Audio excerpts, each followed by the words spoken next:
Bueno, eh, entonces siguiendo un poco el programa, la clase anterior fue abastecimiento de agua con fuentes superficiales y ahora vamos a seguir con fuentes subterráneas y meteóricas.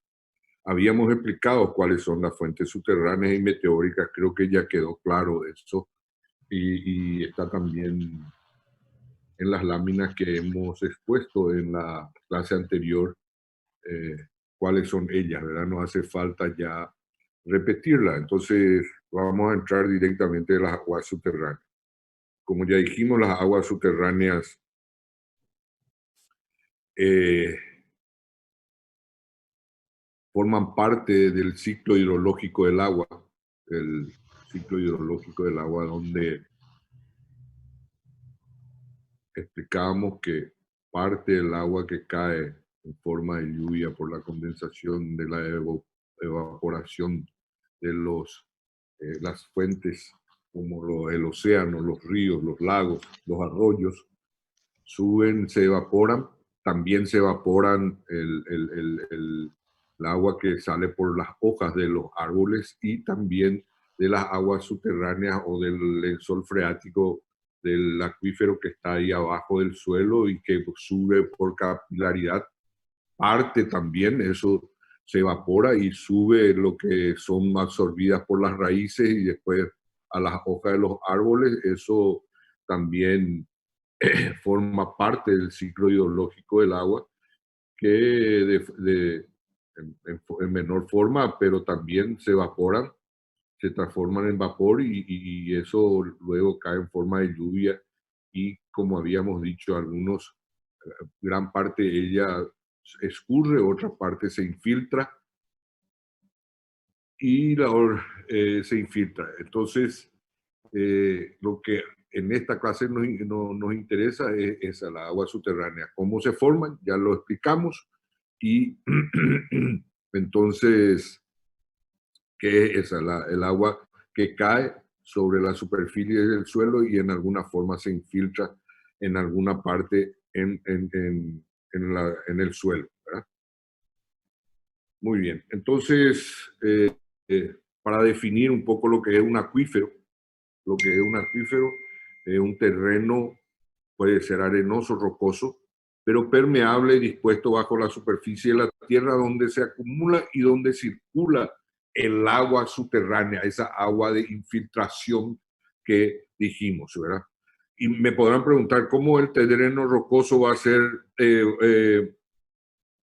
a circular si el terreno es roca y es compacta, como no, las rocas también se fracturan y por ende, aquí ustedes están viendo en, en esta parte de las láminas,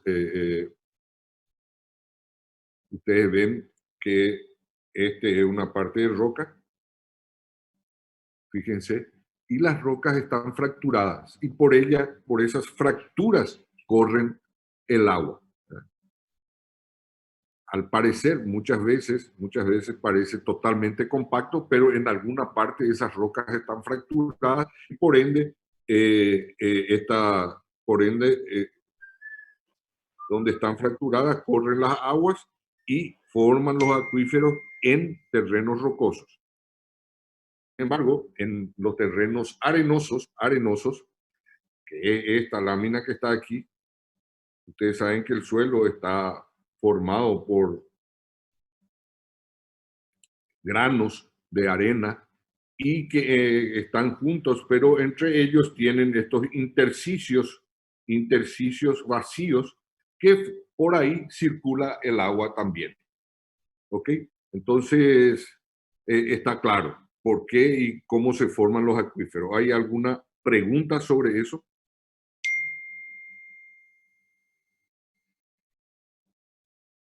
No.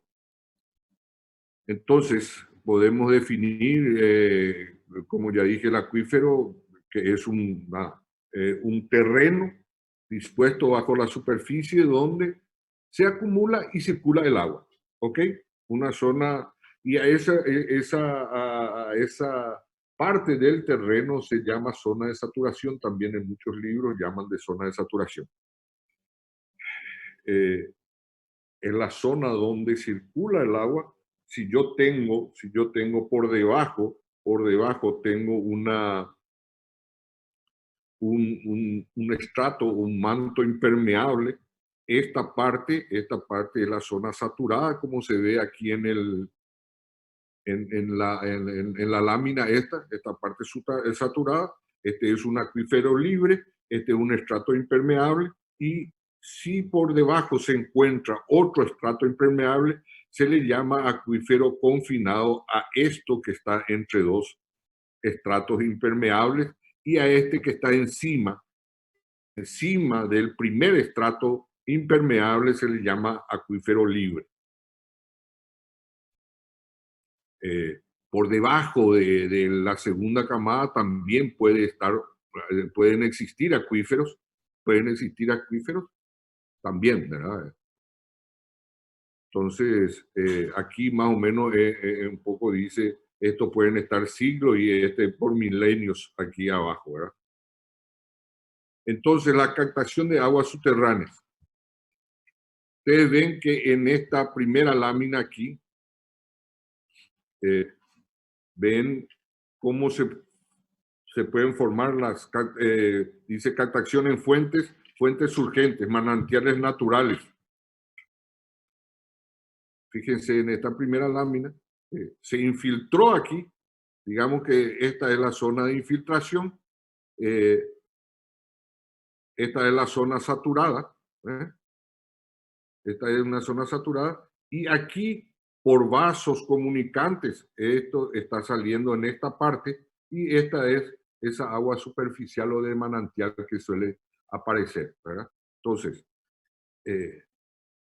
se puede usar como fuente, se puede utilizar como fuente, pero lógicamente el caudal, eso es muy pequeño, y fíjense que va a depender exclusivamente de esta línea geométrica, o sea, de la línea aquí de recarga. Si esto baja y por debajo de esta, digamos, por debajo de esta cota, esta línea de recarga baja y no va a existir aquí este manantial surgente, ¿verdad? Entonces, no es tan confiable y solamente se usa para pequeñas comunidades o grupos habitacionales muy pequeños. Galerías de infiltración son usadas, dice, en fuentes surgentes o emergentes cuando el agua emerge en muchos puntos. Y la más común del abastecimiento, de la captación de aguas subterráneas para su posterior eh, abastecimiento a poblaciones, sí, de mayor porte ya, son la captación por pozos pocos profundos o someros, que son esos que conocemos que anteriormente se hacían en las casas, ¿verdad? Eh, que pueden ser pocos pozos de hasta 10 metros que habíamos explicado en la otra clase, que existen también como agua segura, que estén bien protegidos y que no puedan recibir aguas superficiales, la escorrentía de cualquier agua superficial. Y eso normalmente se hacen a mano y pueden cavarse hasta 10 metros, más que eso ya es peligroso muchas veces. Y también pozos poco profundos tubulares, que se hacen con pequeñas maquinarias que pueden ir de 30, 50, 60 metros, pero ya hechos con maquinarias que también captan aguas muy superficiales y no en mucho volumen. Todo esto estamos hablando que pueden ser inclusive abastecimiento de forma individual, no para un conjunto residencial o un conjunto de casas. Y después lo que se hace en forma segura, ya la captación por pozos profundos, que tienen profundidades variables, y ya va a depender del caudal que queramos quitar, del acuífero que podamos ir atravesando su profundidad. Esto se hace por medio de maquinaria, ya no se pueden hacer a mano, y hay diferentes tipos de maquinaria. Hoy en día como dice acá, la percusión que se hace en suelo duro o roca prácticamente ya no existe. Hay una nueva tecnología que son las máquinas rotopercutoras, que para suelos rocosos se usa la parte percutora y rota también a la vez, y de tal manera a que vaya perforando esa roca dura. Y las rotativas son las máquinas con herramientas rotativas, son las que se usan en el suelo arenoso. Posteriormente voy a explicar eso cómo realmente cómo es y cómo cuál es la diferencia entre cómo se hace una perforación en suelo rocoso y cómo se realiza también en suelo arenoso.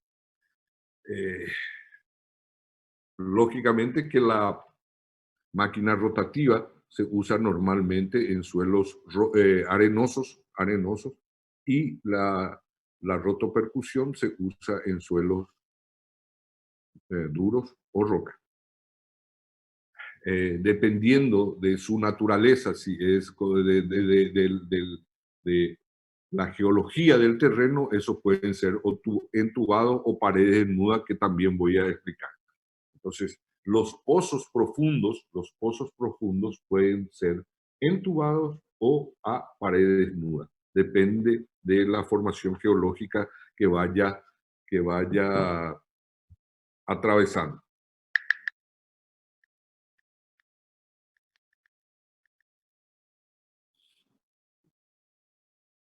Aquí podemos ver en esta lámina un ejemplo de lo que las perforaciones en los diferentes estratos de los acuíferos que se forman, ¿verdad? Este tiene su recarga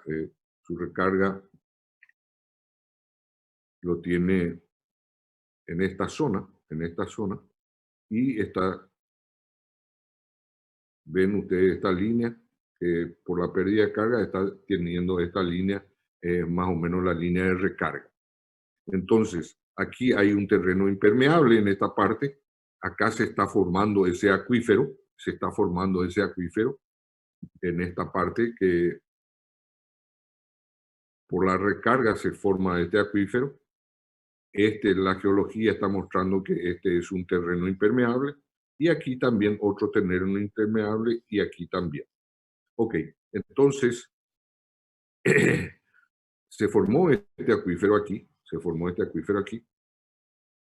que llamamos de acuífero semiconfinado. ¿Por qué? Porque está entre dos camadas impermeables, ¿verdad?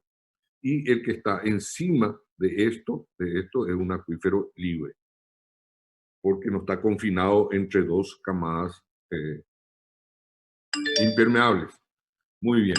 Entonces, muchas veces se dice que, voy a ver un poco esta lámina que está un poco en portugués, pero que también explica perfectamente bien. Acá está la recarga, fíjense que acá está la recarga. Se formó este acuífero, esta zona saturada, corrió el agua aquí. Aquí está una camada, esta es una camada impermeable. Esta es una camada impermeable y esta otra camada impermeable. Y aquí es el acuífero libre, que no tiene camada impermeable por encima. Entonces, ¿por qué muestro esto? Porque muchas veces ustedes dicen, voy a mandar, inclusive hay propagandas que dicen perforación de pozos artesianos. Y fíjense, y les voy a explicar y les voy a leer una definición de condiciones artesianas. Para que un pozo sea artesiano tiene que darse ciertas condiciones. Entonces, genéricamente, nunca antes de perforar un pozo yo puedo saber si voy a construir un pozo artesiano o qué tipo de pozos voy a hacer. Genéricamente, es un pozo profundo. Se hace un pozo profundo y después recién se sabe si reúne las condiciones de artesianidad. ¿Cuál es el pozo artesiano? Y en esta lámina está muy bien explicada. Fíjense que acá está la recarga.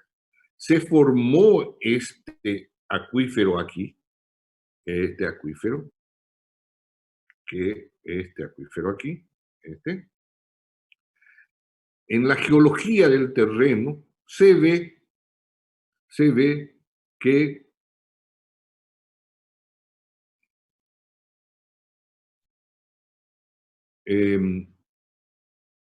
por la geografía del terreno se ve que este es una camada impermeable y esta es otra camada impermeable. Entonces, si yo perforo un pozo, y capto, fíjese, este es el pozo que se perforó. Y aquí está donde este acuífero, está este acuífero aquí.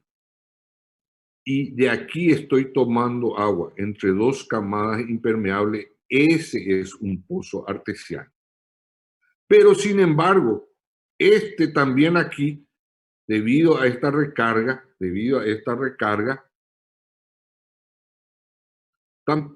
también aquí se formó este acuífero que está aquí.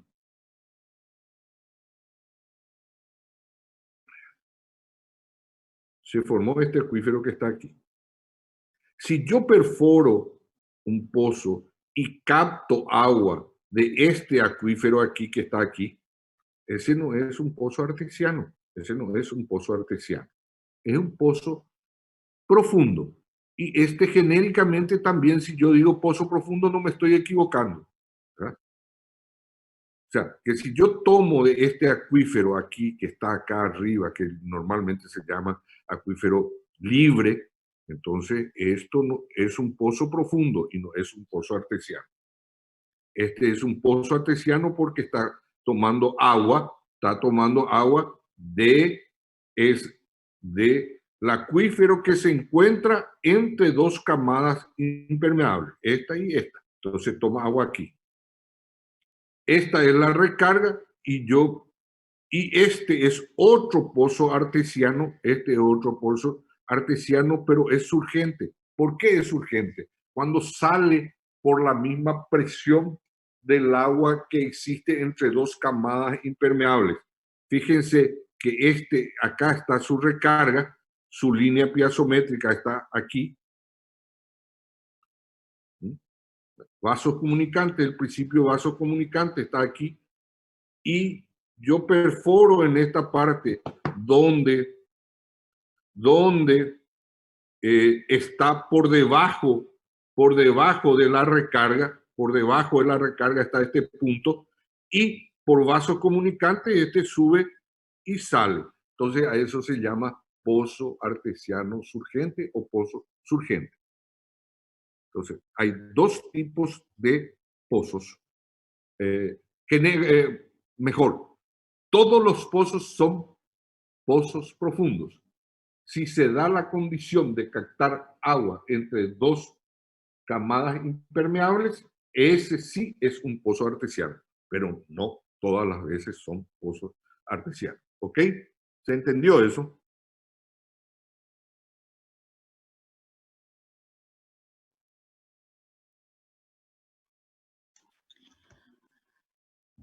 Se entendió, profe. Vos entendiste, pero yo quiero que los alumnos entiendan, Gloria. No, pero yo quiero hablar nomás porque dice que se acaba el tiempo. Para no cortarte. Bueno, entonces escriban lo que puedan tener dudas y posteriormente, porque esto puede durar. ¿Cuánto tiempo tenemos, Gloria? Y ya se a está mí me acabando dice, menos de un minuto.